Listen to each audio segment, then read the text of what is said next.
زغم درد برداشت کرتے ہوئے بولا، سوری مجھے یاد نہیں رہا، میں دوائی لاتی ہوں آپ کے لیے۔ بوکھلا کر وہ اپنی جگہ سے اٹھنے لگی۔ چپ کر کے واپس لیٹ جاؤ، کچھ نہیں ہوا مجھے، بس تم میرے پاس رہو۔ سچو واپس اپنے پاس لٹا گیا۔ لیکن آپ کو درد ہو رہا نا؟ امرہ روحان سی ہوئی۔ اب نہیں ہے، ٹھیک ہے جانا۔ وہ اس کو ریلیکس کرنے لگا۔ اتنے میں اسے کال آ گئی جسے وہ اٹینڈ کر گیا۔ اگر وہ نہ کرتا تو اس کے منہ پہ سچ میں توڑ سکتا تھا، اسی لیے فٹ اس نے اس کی کال ریسیو کی۔ ہیلو، ہاں یار سو رہا تھا۔ آگے سے کسی نے اسے کچھ کہا تو وہ ہنسنے لگا۔ ظاہر سی بات ہے اپنی بیوی کے ساتھ وہ امرہ کو آنکھ مارتے اسے بازو میں بھرنے لگا۔ ہاں شکر اللہ کا پاک، اب اللہ پاک کا بہتر ہوں، مجھے گھور رہی ہے کیونکہ آج میں اسے پیارا جو لگ رہا ہوں۔ امرہ نے 2-3 مکے سے کندھے پہ مارے تو وہ آ کر کے رہ گیا۔ دوسری طرف سے اچھا پوچھا گیا کہ وہ معصوم بن کر کہنے لگا، تیری بہن مجھے معصوم پر ظلم کر رہی ہے۔ امرہ نے چونک کر اسے دیکھا اور آہستہ سے بولا، عمر بھائی ہیں۔ تو وہ نفی میں سر ہلا کر اسے خاموش رہنے کا اشارہ کرنے لگا اور کال پر بات کرنے لگا۔ جو امرہ کے پلے ایک بھی بات نہ پڑی۔ وہ جیسے ہی بات کر کے فارغ ہوا تو دیکھا امرہ اس کے سینے سے سر رکھے بڑے آرام سے سو رہی تھی اور اتنی معصوم لگ رہی تھی کہ سرگم کا دل کیا کہ بس اسے یوں ہی دیکھتا چلا جائے۔ اس پاگل کو کوئی بھروسہ بھی نہ تھا کہ وہ ساری رات یوں ہی اسے دیکھتا رہتا، لیکن خود بھی وہ کافی تھکا ہوا تھا، اس لیے وہ بھی آنکھیں موند گیا۔ کیا رپورٹ ہے امجد؟ وہ اسے سنجیدہ سا دیکھ کر بولا، ہاں وہاں ایک لڑکی کا کافی آنا جانا ہے اور کبیر شاہ اس کے ساتھ بہت وقت گزارتا ہے۔ کل تو حیرانگی کی بات تھی کہ کبیر شاہ نے اس لڑکی کو 50 لاکھ روپے دیے ہیں اور کل کی رپورٹ رات کبیر شاہ نے اس لڑکی کے ساتھ گزاری ہے۔ امجد ساری ڈیٹیل دے کر اب ادب سے کھڑا اس کے حکم کا انتظار کرنے لگا۔ کیا نام ہے اس لڑکی کا؟ زیڈ زی نے کچھ سوچتے ہوئے امجد کو سوالیہ نظروں سے دیکھا۔ امل نیازی۔ امجد نے اس لڑکی کا نام بتایا تو زیڈ زی کا شک بالکل درست نکلا تھا۔ وہ جو سوچ رہا تھا وہی ہوا تھا، اس سے پہلے ہی شک تھا کہ اب یقین کی مہر بھی لگ چکی تھی۔ صحیح، تم ایسا کرو، عمل پر بھی نظر رکھو، وہ کیا کرتی ہے، کس سے ملتی ہے، کیا ارادے رکھتی ہے۔ زیڈ جی نے اسے اگلا کام دیا۔ جی سر بہتر۔ امجد مؤدب ہوا، لیکن سر میں نے خود اس لڑکی کی باتیں سنی ہیں، وہ بھی زاور شاہ کی بیوی کے پیچھے لگی ہوئی ہے اور اسی چکر میں کبیر شاہ سے 50 لاکھ بھی لے چکی ہے۔ امجد نے اسے اور انفارمیشن دی جس پر وہ غصے سے ٹیبل پر مکہ مار کر رہ گیا۔ امجد تو اس کے اس رد عمل پر ڈر گیا تھا۔ تم بس اس لڑکی پر نظر رکھو، وہ مجھ سے بچ نہیں سکتی، ایسے لوگوں کا انجام اب قریب آ چکا ہے۔ سر لہجے میں اپنی بات کہہ کر وہاں سے چلا گیا، جبکہ امجد نے سکھ کا سانس لیا کیونکہ اس سے آگے کوئی بھی بات نہیں کر سکتا تھا۔ سبھی اس سے ڈرتے اور گھبراتے تھے، یہی وجہ تھی کہ اس کے دشمن بھی اس کے نام لیتے ہوئے 100 دفعہ سوچتے تھے۔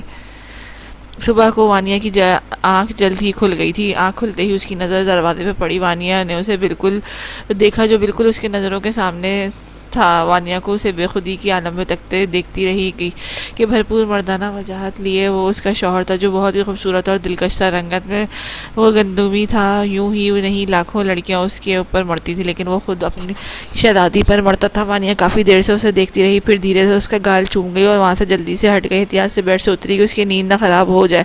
وضو کر کے اس نے نماز پڑھی اور بیڈ کے قریب کھڑی ہو کر زاور کے اوپر سے کمبل کھینچا۔ وہ کسمس آیا اور دوبارہ کمبل اوڑھنے لگا تو وانیہ نے پھر سے کمبل کھینچ لیا اور اسے کندھے سے ہلایا۔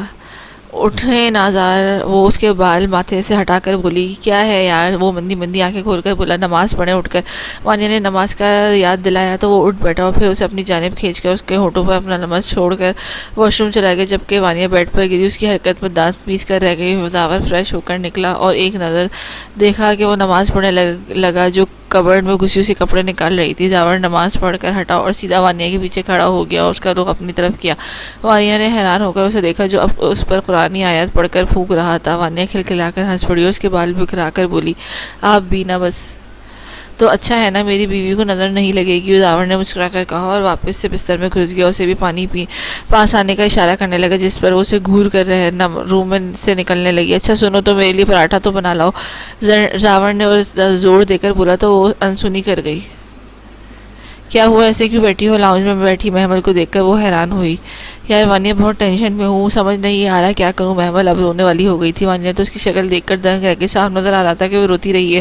اچھا بتاؤ تو کیا ہوا ہے؟ وانیہ نے اس کا ہاتھ تھام کر کہا، میرا اب مجھ سے ناراض ہے، بات نہیں کر رہا، وہ کہہ کر رو دی۔ پر وہ ناراض کیوں ہے تم سے؟ وانیہ کو تعجب ہوا اور اب اس نے نوٹ کیا کہ کافی دن ہو گئے تھے میرا اب نہ تو حویلی آ رہا تھا اور نہ ہی زاور کے ساتھ ہوتا تھا۔ شادی کی وجہ سے ناراض ہیں مجھ سے، ہمارے نکاح کو 4 سال ہو گئے ہیں، اب وہ چاہتے ہیں شادی ہو جائے، میں بھی یہی چاہتی ہوں، لیکن جب ان کو کوئی غلط فہمی ہوئی ہے وہ کہتے ہیں کہ میں نے انکار کیا ہے شادی سے اور اب تب سے وہ مجھے اگنور کر رہے ہیں۔ تو یہ بات ہے، تو تم رونا بند کرو، اس کا بھی حل نکال ہی لیں گے، پریشان نہ ہو، میں کچھ سوچتی ہوں۔ وانیا نے اس کے آنسو صاف کیے تو محمل اداس سا مسکرا دی۔ میں بات کروں گی زاور سے، دیکھنا سب ٹھیک ہو جائے گا۔ وانیا نے اب اس کے ہاتھوں کو اپنے ہاتھ میں رکھتی اسے تسلی دینے لگی، جس پر وہ تھوڑا سنبھل گئی تھی۔ اچھا میں زاور کے لیے ناشتہ بنا لوں تو پھر تم سے بات کروں گی، وانیا اسے مسکرا کر کہتی۔ کچن میں گئی جہاں چچی تو پہلے سے موجود تھی، انہوں نے وانیا کو کینہ بھری نظروں سے گھورا۔ لڑکی تم جس چیز کا خواب سوچ رہی ہو نا، ایسا ممکن نہیں ہے، تم مات کھاؤ گی اور بہت بری طرح کھاؤ گی، تمہارا مقصد میں کبھی پورا نہیں ہونے دوں گی، مجھ سے بچ کر رہنا، اگلا وار میرا تم پر ہوگا۔ اپنی بات کہتی ہوں کچن سے چلی گئی، جبکہ وہ حیران پریشان اس کی باتیں سوچنے لگی کہ آخر وہ بول کیا گئی تھی، اور پھر سر جھٹک کر وہ پورا دل جمی کے ساتھ زاور کے لیے ناشتہ بنانے لگی، ساتھ ساتھ چچی کے بارے میں بھی سوچ رہی تھی۔ اسے پہلی نظر میں وہ پسند نہیں آئی تھی، اور اب ان کی باتوں نے اس کا امیج ان کی نظروں میں گرا دیا تھا۔ اسے وہ بہت خطرناک لگی تھی، جو کھلے عام اسے دھمکی دے کر جا چکی تھی۔ وانیا کا ارادہ اب زاور کو یہ سب بتانے کا تھا، لیکن پھر اسے محمل کا یہ مسئلہ یاد آ گیا جس کو اس نے ہر حال میں حل کرنا تھا۔ تم کب اسے میرے پاس لاؤ گی؟ وہ ہاتھ میں مشروب پکڑ اس سے نظریں گاڑے بولا۔ بہت جلد میں اسے یہاں لاؤں گی، اور زاور شاہ اس کے پیچھے دم دبا کر آئے گا، اسے اپنی بیوی کی کشش کھینچ لائے گی، اور پھر تم اپنا بدلہ پورا کر لینا۔ وہ سب کچھ پلان بنا کر بیٹھی تھی۔ واہ واہ، کیا دماغ پایا ہے تم نے ڈارلنگ، کبھی شاہ اس کی پلاننگ پر جھوم اٹھا تھا۔ عمل تو زاور کو پانے کے لیے اب یہ سب کرنا چاہتی تھی، لیکن نہیں جانتی تھی کہ قسمت میں جو لکھا ہے کوئی نہیں جانتا، جو نصیب میں ہوتا ہے وہی مل کر رہتا ہے۔ چلو اور تھوڑا انجوائے ہو جائے۔ کبیر شاہ کی غلیظ نظریں عمل کے وجود کا ایکس رے کر رہی تھی۔ اب اس پر نشہ چڑھ رہا تھا، ساتھ میں اس کی ہوس بھی جاگ گئی تھی۔ عمل اس کے روم میں گھس گئی، جہاں وہ اپنی عزت کے پھر سے تار تار کروانے پر پیش چیزیں نہ صرف اپنا ایمان بیچ ڈالا تھا، بلکہ اپنے ماں باپ کو بھی دھوکہ دیا تھا، جو اس پر جان تھکتے نہیں تھے۔ اور بیٹی کے کرتوت کیا تھے، اگر ان کو پتہ چل جائے تو جیتے جی ہی وہ مر جائے۔ سب سے بڑے گناہوں میں زنا کا شمار بھی ہے۔ وہ اس کی طرف توجہ اپنی طرف کرنا چاہتی تھی، لیکن وہ ناشتہ کرتے کرتے لیپ ٹاپ کا بھی استعمال کر رہا تھا۔ زاور نے کہا، ایسے نہیں نہ صحیح سے دیکھو مجھے، وانیا نے ضدی ہو کر کہا، جس پر زاور نے گھور کر اسے دیکھا۔ ہاں بولو اب، ایسے غصے میں نہیں۔ اب کی بار الگ فرمائش ہوئی تھی، جس پر وہ گہرا سانس بھر کے رہ گیا۔ جی میری جان اب کہو، زاور نے اس کی طرف توجہ سے دیکھا، جس پر وہ مسکرا دی۔ ایک بات پوچھنی تھی، وانیا نے کہا۔ ہاں پوچھو، کیا پوچھنا؟ زاور نے حیرت سے اسے دیکھا۔ میرا بھائی اب کہاں ہے؟ وانیا نے میرو کا پوچھا تو زاور ٹھٹکا۔ کیوں، تمہیں کیا مسئلہ؟ زاور کے ماتھے پر بل پڑ گئے تھے۔ اف سر، میں یوں ہی پوچھ رہی تھی، وہ جلدی سے بات بدل کر بولی، لیکن وہ بھی زاور تھا جو اس کی رگ رگ سے واقف تھا۔ اسے پتا تھا محمل کی وجہ سے وہ اس سے پوچھ رہی ہے، لیکن خود سے وہ کچھ کہنا نہیں چاہتا تھا۔ کام سے گیا ہے، آ جائے گا کچھ دن تک۔ زاور نے دوبارہ سے لیپ ٹاپ کھول لیا تھا، اس کو گول مول سا جواب دے کر اپنی جان چھڑائی، جبکہ وانیا وہاں سے جلدی سے اٹھ کر باہر محمل کو خبر دینے بھاگی۔ پاگل، زاور نے مسکرا کر زیر لب اس کو یہ خطاب دیا، اور خود ہی اس پر ہنس بھی دیا۔ میرب زاور کے ہی کام سے گیا ہوا تھا، لیکن اپنے جانے کی خبر وہ کسی کو بھی دے کر نہیں جانا چاہتا تھا۔ زاور کو بھی اب سب سمجھا چکا تھا، ان دونوں کی تو ایک ہی بات ہوتی تھی، اس لیے وہ چپ چاپ میراب شاہ کی مان گیا تھا۔ وہ کسی کو اس بارے میں نہیں بتائے گا، لیکن وانیا کو اب تجسس چڑھ گیا تھا۔ وانی یار، یہ کپڑے نہیں پہننے میں نے۔ زاور نے کپڑے دیکھتے ہی منہ بنایا تھا۔ وہ تپن سے بولا، پھر کون سے؟ وہ کپڑے اٹھا کر دوبارہ کبرڈ میں رکھنے لگی۔ یہ والے۔ وہ پھر آسمانی رنگ کا سوٹ نکال کر بولی۔ نہیں، وہ کھڑپن سے بولا۔ پھر یہ۔ وہ وائٹ کلر کا سوٹ نکال کر دکھانے لگی۔ نہیں، یہ والے بھی نہیں۔ وہ اس کے سارے کپڑے نکال کر دکھاتی، اور وہ برے برے منہ بناتا اور ہر سوٹ کو رد کر دیتا۔ اوہ، پھر کون سے؟ وہ اب کی بار جھنجھلائی۔ وہ والے۔ وہ معصومیت سے بولا۔ کون سے والے؟ وانیا سب کپڑوں کو دیکھ کر حیران ہو کر بولی۔ وہ والے نا یار وانی، وہ ضدی پن سے بولا۔ اوف ہو ذر، وہ کون سے والے؟ حد ہے، وہ بتا بھی دے۔ اب کی بار اسے سخت غصہ آنے لگا تھا، لیکن ضبط کر گئی۔ وہی جو پہلے نکالے تھے۔ وہ مسکراہٹ دبا کر پھر اسی انداز میں بولا، تو وانیا نے غصے سے اسے دیکھا، یعنی اسے پاگل بنا رہا تھا۔ وانیا نے اسے کالے رنگ کی قمیص شلوار نکال کر دیا تو وہ اس کا منہ پھلا ہوا تھا۔ زاور کو اس کو دیکھ کر مسلسل مسکرائے جا رہا تھا، جبکہ وانیا کی نظر اس پہ پڑی تو وہ کہہ کر ضبط نہ کر سکا۔ وانیا کے پاس کرسی پر پڑا کشن کھینچ مارا، جو ہنستے ہوا کیچ کر گیا، اور بیڈ پر بیٹھ کر کشن گود میں رکھ لیا، جبکہ وانیا اسے کپڑے پریس کرنے لگی۔ زاور کی نظریں بھٹک کر اس کے سراپے پر جا رہی تھی۔ کھلے بال اور بغیر دوپٹے کے وہ اسے پاگل کر رہی تھی، اور زاور نے بیڈ پر پڑے اس کے دوپٹے کو دیکھا اور ہاتھ بڑھا کر تھام لیا، اسے اپنے ہاتھ پر گول گول کر کے باندھنے لگا۔ پھر اب وہ اسے دیکھے گیا جو بار بار اپنے بال پیچھے کرتی، لیکن پھر وہ اس کے گالوں کو چھونے لگ جاتا۔ وہ کپڑے پریس کر کے وہیں سے اسٹینڈ پر چھوڑ کر جیسے ہی مڑی تو دھک سے رہ گئی۔ زاور سے غور سے دیکھ رہا تھا۔ وانیہ نے ایک نظر خود پر ڈالی، پھر اسے دیکھا۔ جب سمجھ میں آیا تو جلدی سے اپنے بالوں کو آگے کر دیا، بالوں کو اس کے سینے کو ڈھانپ لیا تھا کیونکہ اس کے بال بہت لمبے سے پوری کمر تک اس کے بال تک آتے تھے۔ میرا دوپٹہ کہاں گیا؟ یہیں تو رکھا تھا۔ وہ پورے روم میں دوپٹہ ڈھونڈنے لگی۔ آپ نے کہیں دیکھا میرا دوپٹہ؟ وہ اس سے پوچھنے لگی۔ مجھے کیا پتا؟ وہ انجان بنا اور اپنی بے ساختہ آنے والی ہنسی کو ضبط کرنے لگا۔ وہ تھک ہار کر بیٹھ گئی۔ زاور نے اسے اپنے حصار میں لیا۔ تم ایسے ہی مجھے بہت پیاری لگ رہی ہو، اس کے بال پیچھے کر کے بولا تو وہ اس کی بات سنتی چونک پڑی۔ سچ سچ بتائیں، میرا دوپٹہ آپ کے پاس ہے نا؟ وہ اسے مشکوک نظروں سے دیکھ کر بولی۔ نہیں تو وہ پھر سے انجان بن گیا اور ساتھ میں اس کے گرد اپنی گرفت بھی سخت کر گیا۔ وانیہ نے اپنے ہاتھ اس کے ہاتھ پر رکھے اور پھر سے یہاں وہاں دوپٹے کی تلاش میں نظر دوڑانے لگی۔ اپنے ہاتھ پر کچھ محسوس کرتے اس کو دیکھا تو وہ بہت زوروں کی تب چڑھی کے زاور کو گھورنے لگی اور اس پر ہنس دیا تھا۔ آپ نے مجھے پاگل بنانے کا ٹھیکہ لے رکھا ہے۔ وہ اس کے ہاتھوں پر مکہ برسانے لگی۔ اسے تو کچھ فرق نہ پڑا لیکن اپنے ہاتھوں میں درد کروا گئی تھی۔ اف پتھر ہو آپ تو۔ وانیہ اپنے ہاتھ کو دباتے ہوئے اس سے خفگی سے بولی۔ یس بالکل پتھر ہوں، لیکن میرا دل بہت سافٹ، صرف ایک بندی کے لیے۔ زاور نے اس کی گردن میں منہ چھپایا۔ کس کے لیے؟ وانیہ نے آئیبرو جھکا کر پوچھا۔ اپنی وائف کے لیے جو میرا سکون و قرار ہے، وہ کہتے ساتھ ہی اس کے گال پر زور سے کاٹ لیا، جس پر وانیہ چیخ پڑی۔ کتنے برے ہو آپ! اس کی گرفت سے نکلتی گال پر ہاتھ رکھتی اسے گھورنے لگی۔ زاور کو اس کی گھوری کا کوئی اثر نہ ہوا بلکہ وہ اٹھ کر اس کے پاس آنے لگا۔ نو، آپ میرے پاس نہیں آ سکتے۔ وانیہ نے اسے روکا۔ کیوں نہیں آ سکتا؟ کون روکے گا مجھے؟ وہ سخت لہجے میں بولا۔ اس کے ہوش اڑا گیا، جس پر وانیہ نے اس کا خطرناک ارادہ دیکھا اور وہاں سے بھاگنے کی کوشش کرنے لگی۔ تب تک وہ بہت دیر ہو چکی تھی۔ زاور اسے پکڑ چکا تھا۔ اب زاور کے چنگل سے نکلنا اس کے بس کی بات نہیں تھی۔ صبح سے وہ زرگم کا انتظار کر رہی تھی، نہ جانے وہ کہاں چلا گیا تھا۔ پورے گھر میں وہ یوں ہی اداس سی گھومتی رہی، کسی کام کو ہاتھ نہیں لگا سکتی تھی کیونکہ زرگم نے اسے سختی سے منع کیا ہوا تھا کہ وہ کوئی کام نہیں کرے گی۔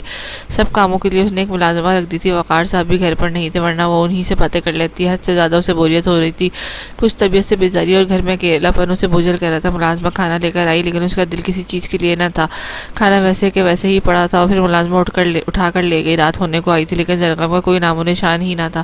امریہا بیڈ پر لیٹی مسلسل اسے سوچ رہی تھی، لیکن کتنی بار اسے کال اور میسج کر چکی تھی لیکن اس نے کسی ایک کا بھی رپلائی نہ دیا تھا۔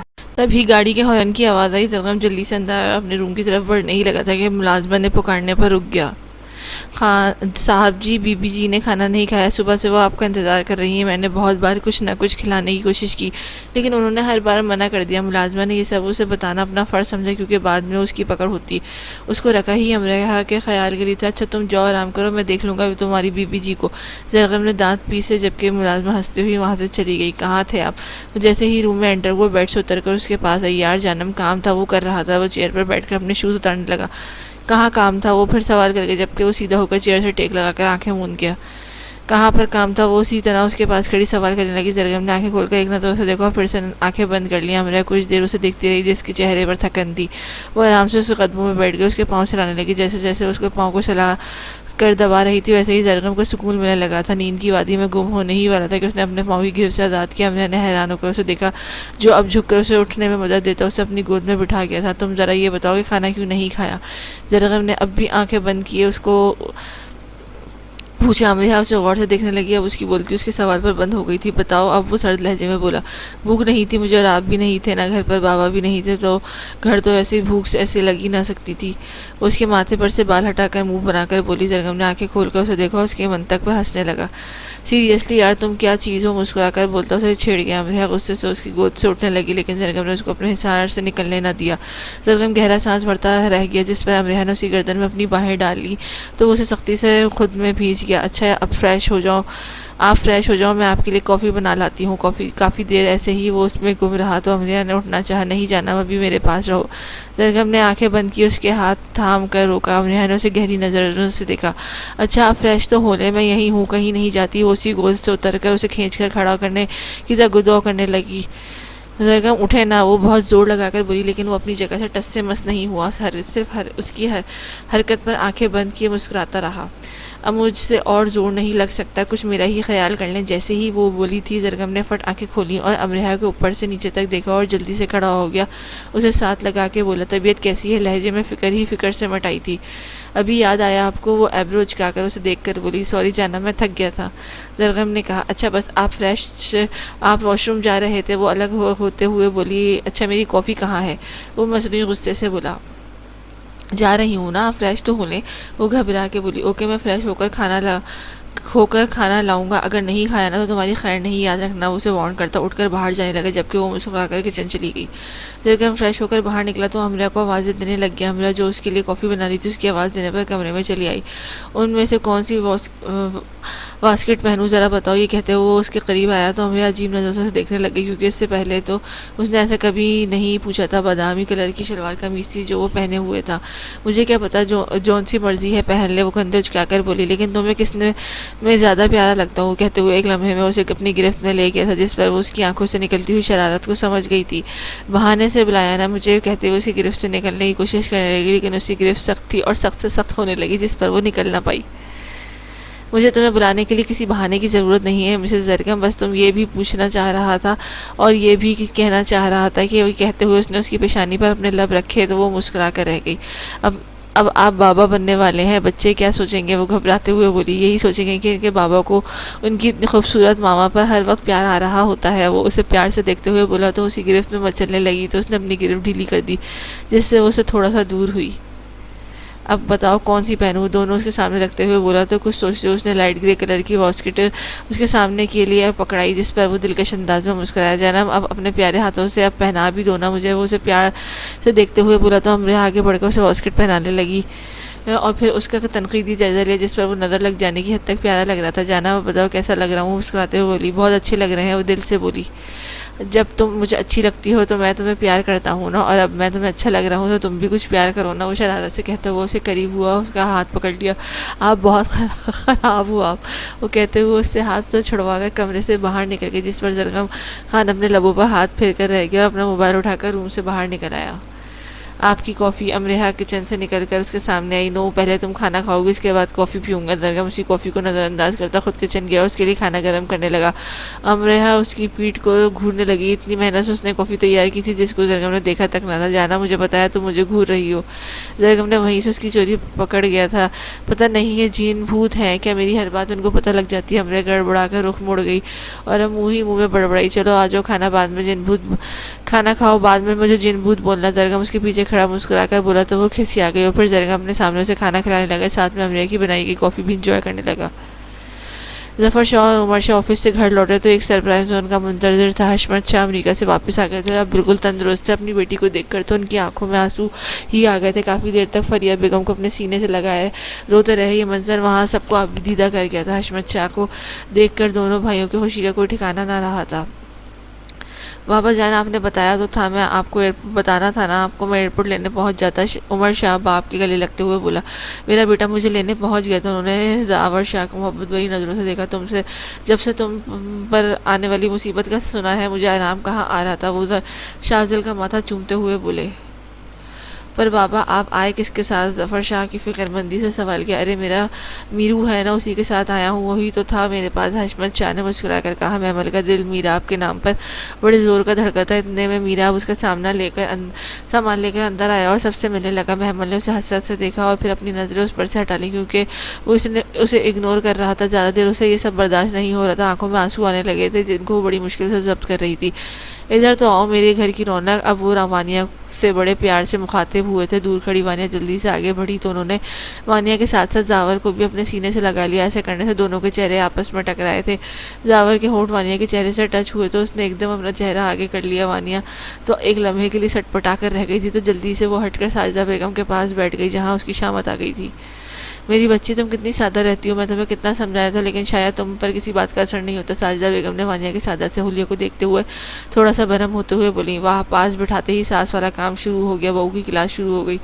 محمل بھی ایک دم سے پاس بیٹھتی ہوئی بولی جس پر ساجدہ بیگم نے اسی کمر پر تھپڑ مارا۔ میں اس کی ساس تھوڑی ہوں، میں تو اس کی ماں ہوں، بیٹی ہے یہ میری۔ وہ وانیہ کو پیار سے دیکھتے بولی تو میں کون ہوں؟ میں سوتیلو ہوں جو میرے ساتھ ایسا سلوک کیا جا رہا ہے۔ محمل نے اس کے تھپڑ کی طرف اشارہ کیا۔ تم تو پرائے گھر کی رونق ہو، میرے گھر کی رونق تو وانیہ ہے۔ ساجدہ بیگم نے صاف الفاظ میں اس کی بے عزتی کر ڈالی، جس پر وہ منہ بسوڑنے لگی اور وانیہ تو کھلکھلا کر ہنس پڑی۔ اب وہ دونوں آپ ذرا فریش ہو جائیں، میں حلیمہ سے کہہ کر کھانا لگواتی ہوں۔ ساجدہ بیگم نے میراب اور حشمت صاحب دونوں کو دیکھتے ہوئے بولا۔ فریہ، پتہ ہے آج کتنے سالوں بعد مجھے لگ رہا ہے کہ ہم سب اکٹھے ہوئے ہیں۔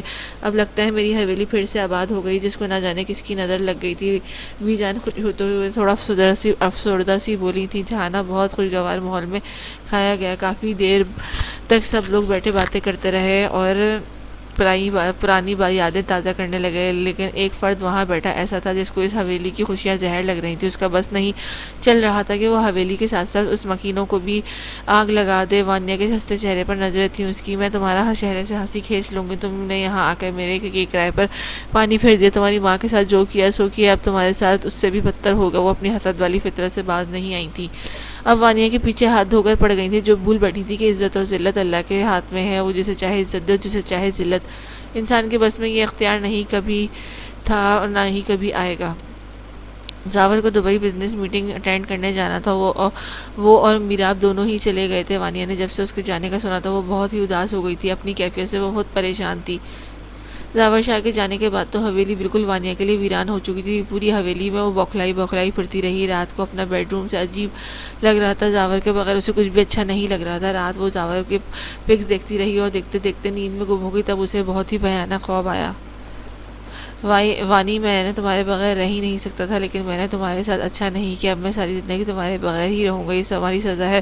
مجھے جیتے جی مار دیا ہے۔ زاور شاہ آنکھوں میں شعلے لیے زبان سے انگارے برسا رہا تھا۔ نہیں زر، پلیز مت چھوڑ کر جائے مجھے۔ وانیہ روتے ہوئے بار بار اس کا ہاتھ پکڑ رہی تھی، لیکن وہ بار بار اس کا ہاتھ جھٹک رہا تھا اور خود بھی اس سے دور ہوتا گیا، لیکن کبھی بھی وہ اس کی شکل دیکھنا نہیں چاہتا۔ میری زندگی اب تمہارے لیے کوئی جگہ نہیں ہے، میں تمہیں اپنی محبت سے آزاد کرتا ہوں۔ نہیں پلیز ایسا مت کرو۔ وہ روئے جا رہی تھی اور رو رو کر اس کا برا حال تھا، لیکن زاور سنگ دل اور کھٹور بنا ہوا تھا۔ وہ چیخ مار کر نیند سے جاگی، اس کا سارا جسم پسینے سے شرابور تھا اور وہ مسلسل کانپ رہی تھی۔ زر بے ساختہ اس کے لبوں سے اس کا نام کی پکار نکلی تھی۔ اس کی چیخ کی آواز سن کر فریہ بیگم اس کے روم کی طرف بھاگی آئی۔ وانیہ، میری بچی کیا ہوا ہے؟ فریہ بیگم نے آگے بڑھ کر اسے اپنے سینے سے لگایا تو وہ ماں کے حصار پا کر پھوٹ کر رو دی۔ امی، زر مجھے چھوڑ رہا ہے۔ وہ روتے ہوئے بولی، کیا، کب، کیسے؟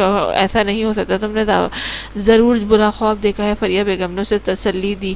ہاں، میں نے ایک بہت برا اور ڈراؤنا خواب دیکھا ہے۔ وہ چھوڑ دے گا مجھے، امی سچ کہہ رہی ہوں، وہ چھوڑ دے گا، اسے کوئی مجھ سے چھیننے کی کوشش کر رہا ہے۔ امی، میں نہیں رہ سکتی اس کے بغیر، وہ زاروں قطار روتے ہوئے بولی تو فریہ بیگم نے سر پکڑ کر بیٹھ گئی اور اس کو بھی اب پریشانی نے آن گھیرا۔ وانیہ، میری بچی، زاور کو تم سے کون چھین سکتا ہے بھلا؟ اس کی تو تم جان ہو، تم بھلا وہ کیسے تم سے دور جا سکتا ہے؟ تم سے کبھی دور نہیں رہ سکتا، اب کیسے چھوڑ سکتا؟ فریہ بیگم اب اس کے چہرے سے پسینہ صاف کرتے ہوئے پیار سے بولی، نہیں امی، بہت برا خواب دیکھا ہے میں نے، میرا دل ڈوب رہا ہے امی۔ وہ پھر سے رونے لگی تھی۔ وانیہ، میری بچی، کیوں خوابوں پر اتنا یقین کرنے لگی ہو تم؟ یہ سب اتفاق ہوتا ہے، حقیقت سے اس کا کوئی تعلق نہیں ہوتا۔ اتنے میں محمل بھی روم میں داخل ہوئی۔ کیا ہوا آنٹی؟ وہ حیران ہوئی۔ ڈر گئی ہے خواب میں؟ فریہ بیگم نے بیچارگی سے۔ تب تک وانیہ تھوڑا سا سنبھل چکی تھی، لیکن وہ اب بے آواز آنسو سے رو رہی تھی، جس کو دیکھ کر فریہ بیگم کو بہت ہی تکلیف ہو رہی تھی۔ محمل نے آگے بڑھ کر اسے اپنے گلے سے لگایا، میری جان، پریشان نہیں ہوتے، کل زاور بھائی آ جائیں گے اور میں تمہاری خاطر ان سے لڑوں گی بھی کہ تمہیں چھوڑ کر کیوں گئے، تمہیں ساتھ بھی لے جا سکتے تھے۔ وہ اسے پیار سے پچکارتے ہوئے بولی، لیکن اس کے رونے میں شدت آ گئی۔ محمل، خواب میں وہ مجھے کہہ رہے تھے کہ وہ مجھے چھوڑ دیں گے، وہ ہچکیاں لیتے ہوئے بولی تو محمل بے بسی سے فریہ بیگم کو دیکھا۔ محمل، بیٹا آپ جا کے سو جاؤ، میں یہاں ہوں، میں آج اسی کے روم میں سوؤں گی، فریہ بیگم نرمی سے بولی تو محمل وانیہ کو تسلی دیتے کچھ دیر وہاں سے چلی، کچھ دیر میں بیٹھ کر وہاں سے چلی گئی تو فریہ بیگم بیڈ پر اس کے ساتھ لیٹ گئی۔ وانیہ، میری جان، تم میری زندگی کا واحد اثاثہ ہو، میں تمہیں دیکھ دیکھ کر جیتی ہوں، میری آنکھوں کا نور ہو، تمہارے باپ کی وفات کے بعد زندگی میں میرے لیے کچھ بھی نہیں ہے میری جان، میں تمہاری ماں تمہیں دیکھ کر جیتی ہوں۔ وہ اس کے بارے میں اپنی انگلیاں پھیرتے ہوئے بولی تو وانیہ بے ساختہ ماں کے سینے سے لگ گئی تھی۔ امی، میں زر کے بغیر نہیں رہ سکتی، وہ میری روح میں بسنے لگا ہے۔ وہ بات جو وہ اپنی ماں کی آنکھوں میں دیکھ کر نہیں کہہ سکتی تھی، اب اپنی ماں کے سینے میں منہ چھپاتے ہوئے بولنے لگی تھی۔ فریہ بیگم نے جب سے آنکھیں میچ لی تھی، یہ وقت ان پر بھی آ چکا تھا، وہ سمجھ سکتی تھی یہ کیفیت۔ ٹھیک ہے میری جان، اب تم سو جاؤ، کل داور آ ہی جائے گا۔ فریہ بیگم نے اسے ریلیکس کرنا چاہا، لیکن کچھ دیر بعد ہی وہ سو گئی تھی، لیکن فریہ بیگم کی آنکھوں میں اب ان کا نیند کا دور دور تک نشان نہیں تھا۔ وہ اس خوف سے وہ اندر تک ہل گئی تھی، اب ان میں ہمت نہیں تھی کوئی اور صدمہ برداشت کرتی۔ اس وقت وہ دونوں میٹنگ اٹینڈ کر کے دبئی کے مشہور ہوٹل میں آرام کر رہے تھے۔ سارے دن کی مغز ماری رنگ لے آئی تھی اور یوں ٹینڈر ہمیشہ کی طرح ان کی کمپنی کے حصے میں آیا تھا، جس کے لیے ان دونوں نے بہت محنت کی تھی، اور ان کی محنت نے آج ان کو اچھا صلہ دیا تھا۔ دشمن تو ان کی کامیابی سے جل ہی گیا تھا۔ جب سے کبیر شاہ کو ان کی کامیابی کا پتہ لگا ہے، تب سے وہ اور حسد کرنے لگ گیا تھا۔ داور کو اس کی ذرا برابر بھی پرواہ نہیں تھی، اور نہ ہی کبیر شاہ سے کبھی وہ ڈرا تھا، بلکہ ڈٹ کر اس کا مقابلہ کیا تھا۔ یہی وجہ تھی کہ اب وہ داور کو ہی ختم کرنے کی سوچ رہا تھا، اور وہ دونوں ابھی اب کافی پی کر اٹھے اور سونے لگے تھے کہ جاور کو اپنی طبیعت کچھ بہتر محسوس نہ ہوئی۔ دل کے مقام پر الگ ہی درد اٹھ رہا تھا، جسے وہ کب سے ضبط کرنے کی کوشش کر رہا تھا۔ یار میرو، پتہ نہیں میرا دل کیوں بے چین ہو رہا ہے۔ جاور روم میں ٹہلتا ہوا اپنے دل کو مسل کر بولا۔ زیادہ مسئلہ ہے تو ڈاکٹر کے پاس چلیں، میراب نے پریشان ہو کر کہا۔ نہیں یار، مجھے وانی کی یاد آ رہی ہے بہت۔ جاور اب بے بس سا بیڈ پر گر سا گیا تھا۔ میراب نے ٹھنڈی سانس بھری۔ جاور، ایک دن صرف ہوا ہے، تم اس سے دور ہو اور یہ حال ہو رہا ہے تمہارا۔ میراب نے گھور کر دیکھا۔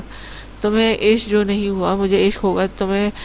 جب عشق ہوگا تب تمہیں میری فیلنگز سمجھ آئیں گی۔ جاور کی اتنی سی بات نہیں میراب کو چپ لگا دی تھی، لیکن اسے یوں پھر سے بے چین گھومتے دیکھ کر وہ بولے بنا نہ رہ سکے۔ یار جاور، جب اتنے بے چین ہو تو تم اسے کال کر لو نا، تمہاری بے چینی بھی دور ہو جائے گی۔ میراب نے تو اپنی طرف سے بہت اچھا مشورہ دیا، لیکن جاور صاحب تو الگ ہی دنیا میں گم تھے۔ نہیں یار میرو، وہ سو گئی ہوگی، میں اس کی نیند خراب نہیں کرنا چاہتا۔ وہ اس کا مشورہ رد کر گیا، جس پر میراب نے اسے سخت گھوری سے نوازا۔ تو مرو پھر یادوں میں، میرا سونا بھی حرام کیا ہوا ہے۔ میراب کمبل منہ تک کر کے منہ میں بڑبڑایا تو جاور اس پر کہکا لگا کر ہنس پڑا۔ اب تمہارے دانت کیوں نکل رہے ہیں؟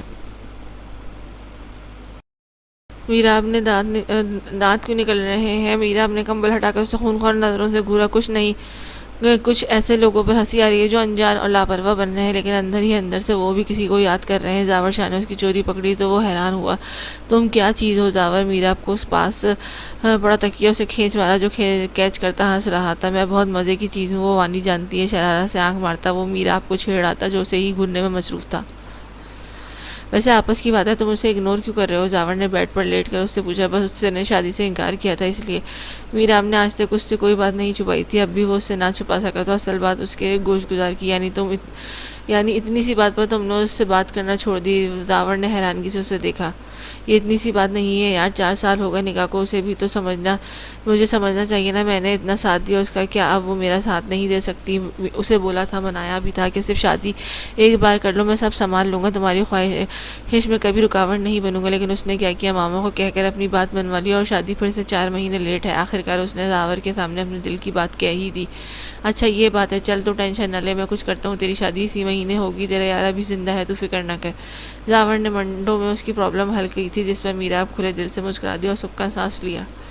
اب تیری طبیعت کیسی؟ میرو نے اس کے چہرے کی جانب دیکھا جو آنکھیں موند گیا تھا۔ میری طبیعت تو وانی کے پاس جا کر ہی ٹھیک ہوگی، اگر تو خود سمجھدار ہے۔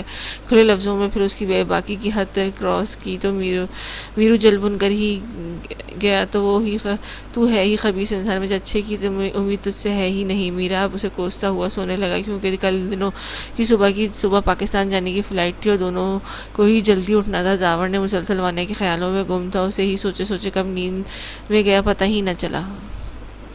کہتے ہیں کہ دوستی کا رشتہ بھی انسانیت کی پہچان ہے، لیکن احساس کا رشتہ سب رشتوں پر بھاری ہوتا ہے۔ جب خون کے رشتوں میں احساس نہ ہو تو ان کی کشش ختم ہو کر رہ جاتی ہے، اور جس دوستی کے رشتے میں احساس ہو تو وہ خون کے رشتے سے آگے بڑھ جاتا ہے۔ جیسے جاور اور میراب کی دوستی تھی، دونوں ایک دوسرے کے لیے جان دیتے تھے، اور اب سے نہیں، ان کے ساتھ بچپن سے تھا، اور تب دونوں سے ہی ایک دوسرے کے رازدار تھے، کسی اور کی ان کو ضرورت پیش نہ آئی تھی۔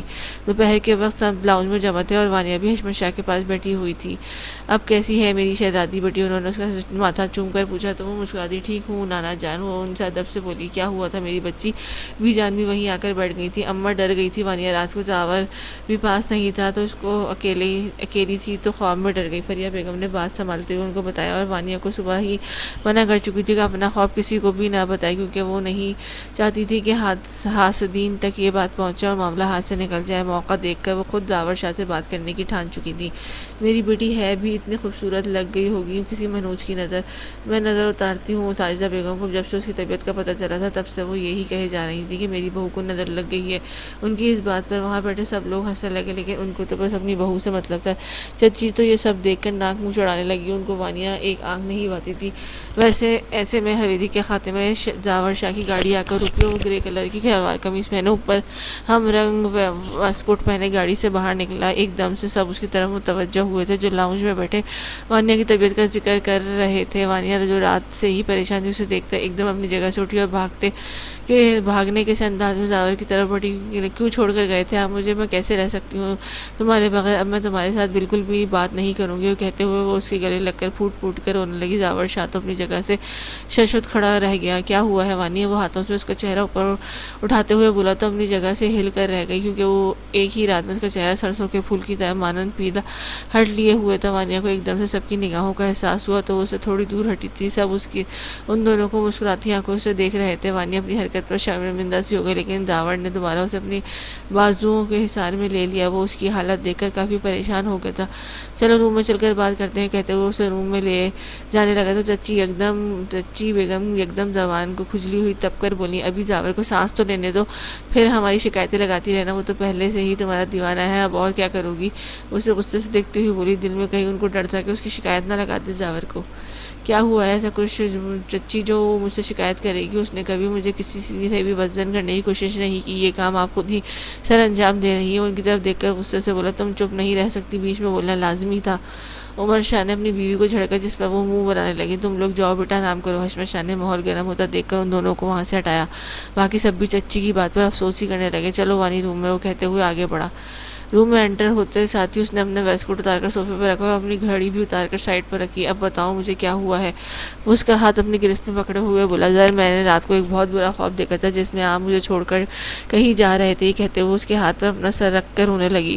تم پاگل تو نہیں ہو گئی وانی؟ زاور شاہ یہ دنیا چھوڑ سکتا ہے لیکن تمہیں چھوڑنے کا تصور بھی نہیں کر سکتا۔ اس طرح کا خیال دل سے نکال دو کہ میں تمہیں کبھی چھوڑ سکتا ہوں۔ تم یہاں پر دھڑکتی ہو، میری روح میں بستی ہو وانی۔ یہ کہتے ہوئے اس نے اپنے سینے سے بھینچ لیا اور کتنی ہی دیر تک اس اپنی محبت کا یقین دہانیہ کرواتا رہا، جس پر وانیہ کے دل کو بھی سکون آتا جا رہا تھا۔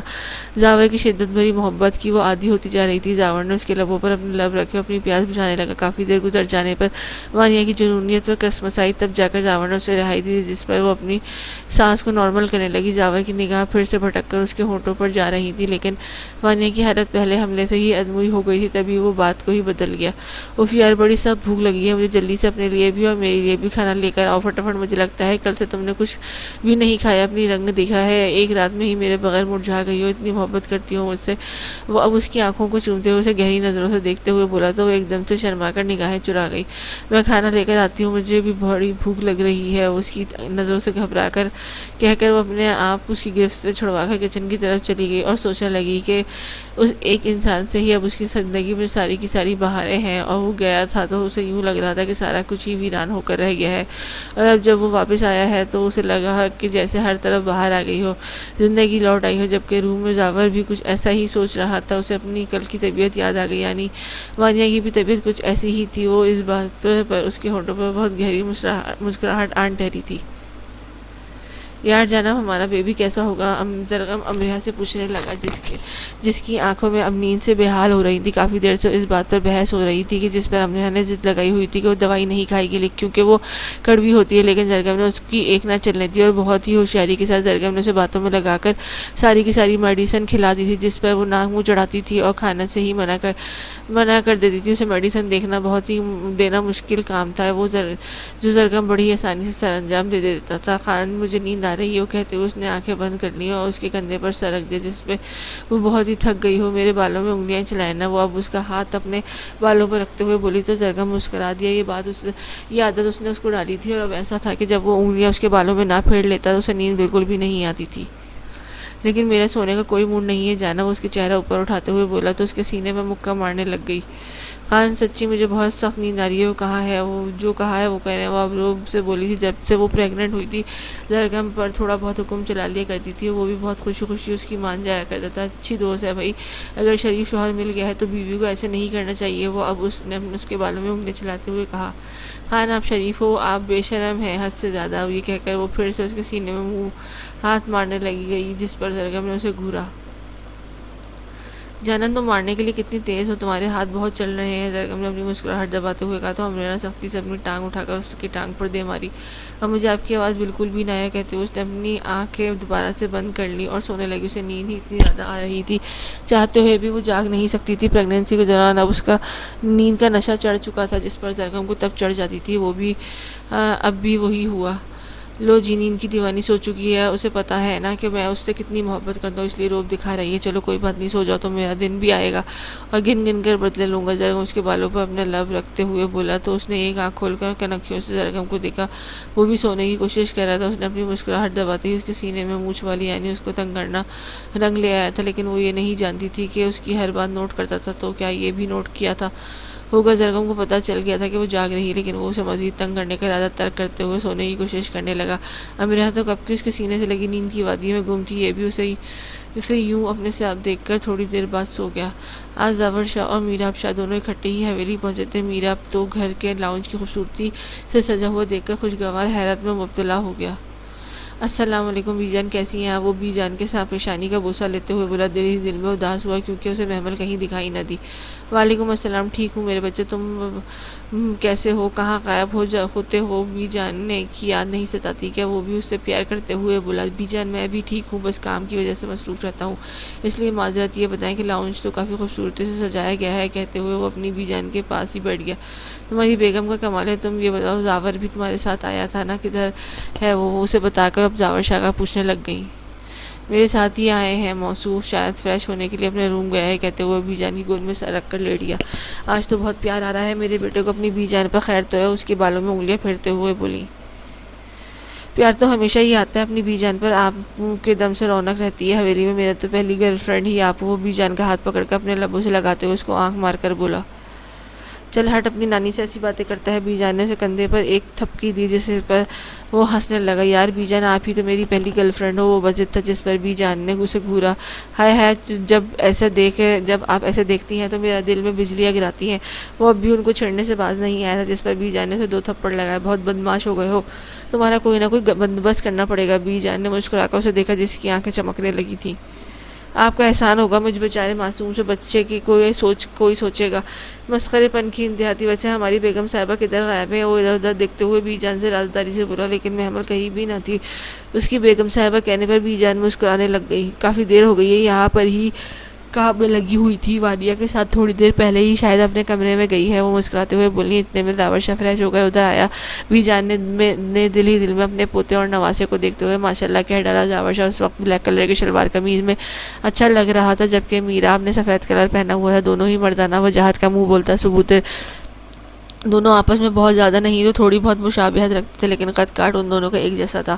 بڑا پیار جتایا جا رہا ہے بی جان پر۔ زاور بی جان کے پاس بیٹھتے ہوئے بولا۔ وہ تو ہمیشہ ہی آتا ہے یار، یہ کہہ کر وہ صوفے سے اٹھ کھڑا ہوا۔ اچھا بی جان، میں ذرا فریش ہو کر آتا ہوں آپ کے پاس۔ میراب شاہ نے یہ کہہ کر سیڑھیوں کی طرف بڑھا۔ اس کے لیے باقاعدہ حویلی میں الگ روم بنوایا گیا تھا۔ جب وہ حویلی آتا تو اپنے وہی روم استعمال کیا کرتا تھا۔ جب وہ اوپر والی آخری سیڑھی پر پہنچا تو محمل اپنے کمرے سے باہر نکل کر سیڑھیوں کی طرف بڑھ رہی تھی۔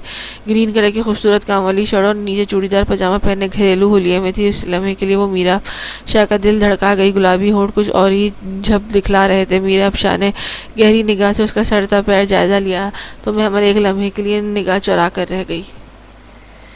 ہٹو میرے سامنے سے، مجھے نیچے جانا ہے بھی کہہ کر اس کے پاس سے گزرنے لگی، لیکن میراب شاہ بے اختیار اس کا بازو پکڑ لی، جس پر اس نے سوالیہ نگاہوں سے اسے دیکھا۔ میراب کی آنکھوں میں اسے دیکھ کر گہرا ستائش کا رنگ ابھرا۔ You are looking so beautiful, Meerab Shah بے اختیار کہہ گیا۔ تھینک یو، یہ کہہ کر اپنا بازو چھڑانے کی کوشش کرنے لگ گئی، لیکن میراب کی گرفت سخت تھی۔ ایسے کیسے بیگم صاحبہ، آپ تو تھوڑا عملی خراج پیش کرنا چاہ رہا ہوں، تم ہو کہ مجھے روک رہی ہو۔ میراب شاہ کی آنکھوں سے نکلتے ہوئے پیغام اس کے لیے بالکل نئے تھے۔ کہاں وہ اسے اگنور کر رہا تھا اور کہاں وہ اب ایک دم سے اس پر جان فدا کرنے پر آ گیا تھا۔ آج تو میراب شاہ کے تو رنگ ڈھنگ ہی نرالے تھے۔ مجھے دیر ہو رہی ہے، پلیز میرا بازو چھوڑو، مجھے جانے دو، محمل نور اسے آنکھیں دکھاتے ہوئے بولی تو وہ ہلکا سا مسکرا دیا۔ وہ جانتا تھا محمل اس سے بہت زیادہ ناراض ہوگی، لیکن اس کی وجہ بھی وہ خود ہی تھی۔ ہاں یار، واقعی دیر ہو رہی ہے، مجھے جلدی ہی کچھ کرنا پڑے گا، میراب شاہ زومائیا انداز میں بولا۔ جب بی جان کے پاس بیٹھے زاور شاہ کی تیز نظروں سے یہ منظر پوشیدہ نہ رہ سکتا۔ ایک دم ہی اس کے چہرے پر بہت خوبصورت مسکراہٹ ابھری تھی اور پھر اس کے بازو ایک دم ہی چھوڑ دیا تھا، جس پر محمل نے حیرانگی سے اسے دیکھا۔ میرا اس وقت دل تو کر رہا ہے کہ اٹھا کر لے جاؤں تمہیں، لیکن خیر چھوڑو، تمہارے لیکچر ختم نہیں ہوں گے، کوئی نہ کوئی بہانہ ضرور کرو گی، چھوڑو، تم سے کیا کہنا، اب بس اتنا یاد رکھنا کہ تم میری ہو، میرے ہی پاس آؤ گی تو یاد رہے میں اپنا بدلہ ضرور لیتا ہوں، اوکے جاؤ اب۔ سرد لہجے میں بولتا اسے رستہ دے کر خود اپنے روم کی جانب بڑھ گیا، جبکہ مہمل اپنے آپ کو بڑی مشکل سے کمپوز کرتے ہوئے نیچے آئی۔ کیا کہہ رہا تھا میروش؟ زاور شاہ اپنی مسکراہٹ دباتے ہوئے مہمل کو دیکھ کر بولا تو وہ ایک لمحے کے لیے گڑبڑا کر رہ گئی، جبکہ بی جان کھل کر مسکرائی تھی۔ وہ کافی دن سے نوٹ کر رہی تھی کہ میراب اور مہمل میں کچھ نہ کچھ گڑبڑ ضرور ہے۔ وہ مہمل کو کافی دن اداس دیکھ چکی تھی، اب میراب کا حویلی نہ آنا بھی ان سے چھپا ہوا نہیں تھا۔ کچھ نہیں، وہ ایسے ہی حال پوچھ رہے تھے، میں نے بولا میں کہ ٹھیک ہوں۔ گھبراہٹ کے مارے وہ اس سے جواب نہ بن پڑا، اس نے وہ بول دیا جیسے مجھے تو ایسا فیل ہو رہا تھا کہ جیسے وہ تمہاری تعریف کر رہا تھا۔ زاور نے اب اسے چھیڑتے ہوئے بولا، ساتھ مسکرائے بھی جا رہا تھا، بھائی آپ مجھے تنگ کر رہے ہیں نا، از ناٹ فیئر۔ اب اس کی شرارت سمجھ چکی تھی، اس لیے منہ پھلا کر بولی، آپ آج میری بہن اتنی پیاری لگ رہی ہے اور پھر میرے دوست جیسے بھائی کو لفٹ نہیں کر پائے گی تو میں تنگ تو کروں گا نا۔ زاور شاہ نے اب بی جان کو دیکھ کر کہا تو بی جان ہنسنے لگی، لیکن پھر مہمل کا اترا چہرہ دیکھ کر زاور کو ڈانٹنے لگی۔ زاور کیوں اپنی بہن کو تنگ کر رہے ہو؟ بی جان نے زاور شاہ کو آنکھ دکھاتے ہوئے بولا۔ اچھا میری گڑیا، سوری، میری کیا مجال کہ میں اپنی گڑیا کو کچھ کہہ سکوں، اگر تمہیں برا لگا تو سوری۔ زاور نے اٹھ کر اسے اپنے ہتھیار میں لیا، اس کا ماتھا چوم کر معذرت کی۔ ارے بھائی مجھے برا نہیں لگا، سچ میں، آپ ایسے معافی تو مانگے، مہمل نے گھبرا کر شرمندہ ہوتے ہوئے کہا۔ چلو کوئی بات نہیں، چھوڑو، ایسا کرنا، کھانے کے بعد کافی ضرور بنانا میرے لیے، اپنی بھابھی کو کہہ دینا۔ زاور نے اب بات ہی بدل دی تھی۔ مہمل اس بات میں سر کو ہلا کر کچن کی طرف بڑھی۔ وہ دونوں صبح کی نماز پڑھ کر سوئے تھے تو وانیہ کو نیند ہی نہ آئی، جبکہ زاور ابھی تک سویا ہوا تھا کیونکہ وہ بہت تھکا ہوا تھا، ابھی تک اس کی تھکن اتری نہیں تھی۔ زر اٹھ جائیں، آپ پہلے ہی لیٹ ہو گئے ہیں آفس سے، وہ اس کا کندھا ہلانے لگی اور زاور آواز دے کر اس کے لیے ناشتہ بنانے نیچے چلی گئی، کیونکہ جب سے اس نے ناشتہ بنانا شروع کیا تھا زوار شاہ بس اسی کے ہاتھ کا ناشتہ کرتا تھا۔ تھوڑی دیر بعد وہ بھی فریش ہو کر نیچے ڈائننگ ٹیبل پر آ گئے تھے۔ سب نے تو ناشتہ کب کا کر لیا تھا، لیکن زاور آج تھوڑا لیٹ تھا۔ وانیہ نے ریڈ کلر کا سوٹ پہنا ہوا تھا جو اس پر بڑا جچ رہا تھا، اس کلر میں وہ دمک رہی تھی۔ ساجدہ بیگم نے باقاعدہ اس کے سر پر پیسے وار کر نظر اتاری اور الگ سے اس کا صدقہ بھی دیا تھا۔ وہ تو بے خودی میں کئی لمحے اسے دیکھتا رہا، اس کی نظریں کہیں اور پڑ ہی نہیں رہی تھی۔ وانیہ کو اس کی نظروں کی تپش جب محسوس ہوئی تو اس نے مڑ کر اس کی جانب دیکھا۔ زاور پھر بھی نہ چونکا، بس اسے دیکھتا ہی جا رہا تھا۔ پہلے آرام سے ناشتہ کر لے، بعد میں میرا اچھے سے جائزہ لے لینا، وہ اس کے کان کے پاس آ کر شرارت سے بولی، کیونکہ آس پاس ملازمیں بھی موجود تھی جو کام کر رہی تھی، تو وہ سر جھٹک کر ناشتہ کرنے لگ گیا۔ ناشتے کے بعد زاور نے اس کے سر پر وار کر کچھ پیسوں کا صدقہ نکالا، جس پر وہ مسکرا دی تھی۔ لاؤنج میں گھر کی خواتین براجمان تھیں اور ان کی توجہ ان دونوں پر تھی اور ان کو ایک ساتھ دیکھ کر سب آئی صدقے جا رہی تھی۔ جب بھی وہ اسے پیاری لگتی تھی تو زاور لازمی ہر صورت اس کا صدقہ نکال لیتا تھا تاکہ اسے نظر نہ لگ جائے، اور زاور سے پیسے وارتے ہوئے ان کی جانب جھکا تو وہ فوراً اس کے سینے پہ ہاتھ رکھ گئی۔ آپ آفس جا رہے تھے جناب؟ وہ اسے تھوڑا پیچھے کرتے ہوئے بولی۔ وانی ذرا کمرے میں آؤ میرے ساتھ، فوراً اسے آنکھ کے اشارے کرتے ہوئے زاور آپ پہلے ہی لیٹ ہو چکے تھے، اس کی جنونی طبیعت سے گھبرا کر بولی، لیکن وہ کہاں سننے والا تھا۔ وانیہ اس کی آنکھوں میں لپکتے جذبوں کی آنچ دیکھ چکی تھی، اس لیے تھوڑا گھبرا رہی تھی۔ اس نے اس وقت ریمانڈ پر بھی وہ کافی جھنجھلائی بھی تھی۔ اب تم آتی ہو یا اٹھا کر لے جاؤں؟ اس نے کسی سرد لہجے میں بولا، لیکن اتنی آواز ضرور تھی کہ پاس کھڑی مہمل بھی سن کر بمشکل اپنی مسکراہٹ چھپائی۔ وہ مجبوراً پاؤں پٹکتی اس کے پیچھے روم میں چلی گئی۔ ابھی وہ کمرے میں داخل ہوئی تھی کہ زاور شاہ نے اسے کھینچ کر اپنے سینے میں بھینچ لیا تھا۔